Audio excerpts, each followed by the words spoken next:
Hi friends, வணக்கம். இன்றைக்கி ரொம்ப டேஸ்ட்டான தக்காளி பொங்கல் எப்படி செய்யலான்னு பார்க்கலாம். ரொம்ப டேஸ்ட்டாக இருக்கும்.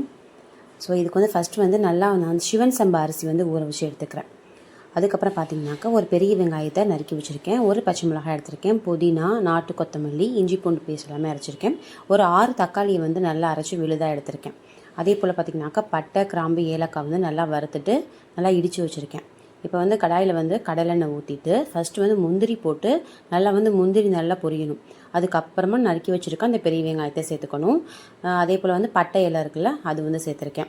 இதே சைடில் பார்த்திங்கன்னா இதுக்கு தேவையான தண்ணியை நான் சூடு பண்ணி எடுத்துக்கிறேன். இந்த வெங்காயம் பாதி வெந்த மாதிரி ஆகும் பார்த்திங்களா. இந்த ஸ்டேஜில் புதினாவை சேர்த்துக்கணும்.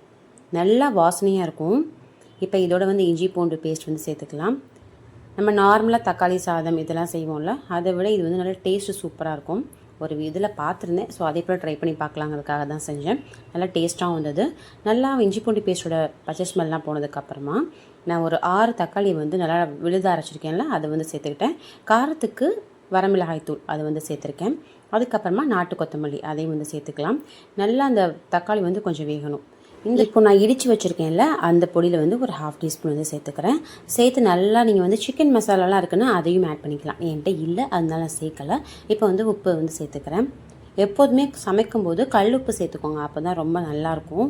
அடுத்து பார்த்தீங்கன்னாக்கா சிவன் சம்பா அரிசி, நீங்கள் சீரக சம்பா கூட சேர்த்துக்கலாம். நான் இன்றைக்கி சிவன் சம்பா அரிசியை நல்லா ஒரு 1/2 மணி நேரம் ஊற வச்சு எடுத்திருக்கேன். இப்போ அதையும் சேர்த்துட்டு நல்லா தண்ணி கொதித்து வச்சுருக்கேன் பார்த்தீங்களா, 1க்கு 3 பங்கு அளவுக்கு தண்ணி விட்டுக்கிறேன். ஒவ்வொரு அரிசியை பொறுத்து தண்ணியோட அளவு மாறும். ஃபைனலாக கொஞ்சமாக கரம் மசாலாவும் சேர்த்துட்டு தண்ணி ஊற்றிக்கலாம். நான் 2 டம்ளர் எடுத்தேன், ஸோ 6 டம்ளர் அளவுக்கு தண்ணி சேர்த்துக்கிறேன். சேர்த்துட்டு உப்பு எல்லாமே செக் பண்ணிவிட்டு நான் ஓப்பன்லேயே தான் வேக வைக்கிறேன். ஸோ இது நல்லா வெந்து தண்ணிலாம் கொஞ்சம் வடியும். அந்த ஸ்டேஜில் நெய் சேர்த்துக்கணும். நான் வீட்டிலையே செஞ்ச நெய் வச்சுருக்கேன். ஸோ இந்த சைடில் பார்த்திங்கன்னா இதுக்கு சைட் டிஷ்க்காக முட்டையும் வேக வச்சுக்க போகிறேன். பசங்களுக்கு லன்ச் பாக்ஸுக்கு இது சூப்பரான ஒரு ஆப்ஷனுங்க. நல்லா டேஸ்ட்டாகவும் இருக்கும். நம்ம பிரியாணி இதெல்லாமே தோற்று போயிடும், அந்த அளவுக்கு இருக்கும். இப்போ ஃபைனலாக ஹோம்மேட் கீ சேர்த்துக்கிறேன்.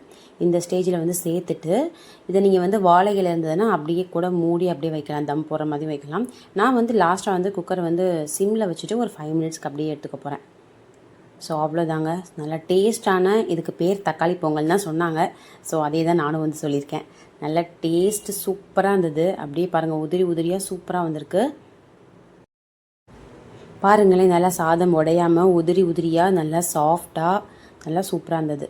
அதோடு பார்த்திங்கனாக்கா பசங்களுக்கு லஞ்ச் பேக் பண்ணிவிட்டு அவங்களுக்கு ஸ்நாக்ஸ் எல்லாமே எடுத்து வச்சுக்கிறேன். இதுக்கு சைட் டிஷ் எதுவுமே தேவை கிடையாது. நல்லா பாயில் பண்ண எக்கே போதும். உங்களுக்கு வேணால் ரைத்தா கூட நீங்கள் ஆட் பண்ணிக்கலாம். ஸோ இதோட செஞ்சு இன்றைக்கி பசங்களுக்கு லஞ்ச் கம்ப்ளீட் பண்ணியாச்சு. நல்லா டேஸ்ட்டாகவும் இருந்தது. ஸோ நீங்களும் கண்டிப்பாக ட்ரை பண்ணி பாருங்கள், பசங்களுக்கும் ரொம்ப பிடிக்கும். அடுத்து ஒரு சூப்பரான வீடியோவில் சந்திக்கலாம். வீடியோ பிடிச்சிருக்கப்பனாக்கா ஒரு லைக் கொடுங்க, மறக்காமல் என்னோடய சேனலை சப்ஸ்கிரைப் பண்ணிக்கோங்க. தேங்க்ஸ் ஃபார் வாட்சிங்.